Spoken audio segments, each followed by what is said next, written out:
Boycott Coca Cola. Dragon's Den star Deborah Meaden leads calls to stop buying Coca Cola as it continues to operate inside Russia despite Putin's invasion, as Ukrainian supermarkets remove it from the shelves in protest. Dragon's Den star Deborah Meaden said, "Can you stop drinking Coca-Cola, please?" Well, I've been saying that for a long time, but nothing to do with Russia, to do with the shite that it's made of.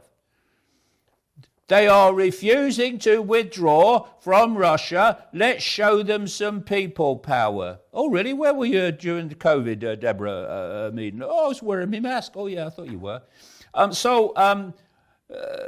Russians not drinking Coca-Cola will just make Russians healthier. I think it would be a much better plan if you're trying to undermine Russia to tell them to drink more Coca-Cola. And I'm reading that McDonald's is closing down its stores in Russia.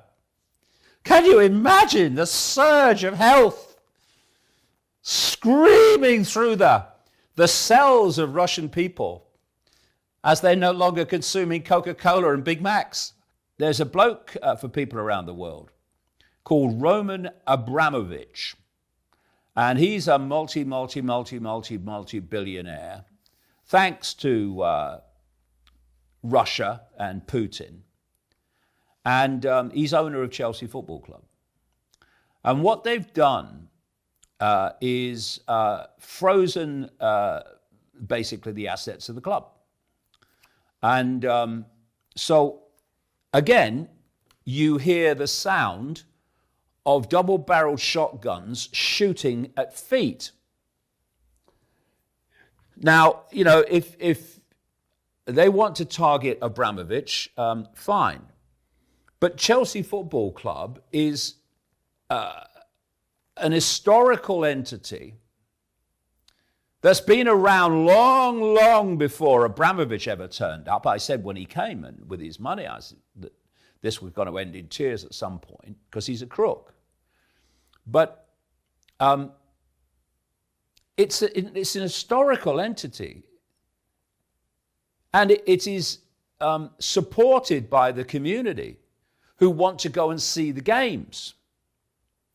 So what the UK government has done is frozen the assets of Chelsea in a most ridiculous way, and therefore affected for no good reason. I mean, anyone think that Putin is going to surrender because Chelsea Football Club has had his assets frozen?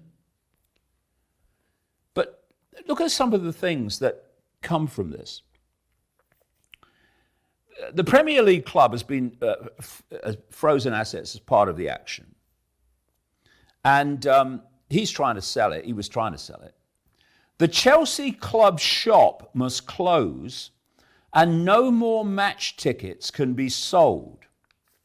So people, fans of the club, from now on, can't go to the club shop and buy a shirt or a mug. I bet Putin's frickin' trembling. No more match tickets can be sold. What they're saying is if you bought a ticket for the season, well, you can still go to the games. But if you're buying a ticket on a match-by-match basis, well, you can't buy any more. The club can fulfill fixtures and pay wages of all employees, including players and coaching staff, but no new player sales or purchases will be permitted under this special license. And discussions on new deals for players who are out of contract in the summer must not go ahead. Chelsea can pay reasonable costs of travel to and from fixtures, but not exceeding £20,000 a game per team. They can pay reasonable costs towards hosting home fixtures, but not exceeding £500,000 per fixture per team. And broadcasters can broadcast any fixture involving the club. So Chelsea supporters will not be able to go and watch Chelsea Football Club.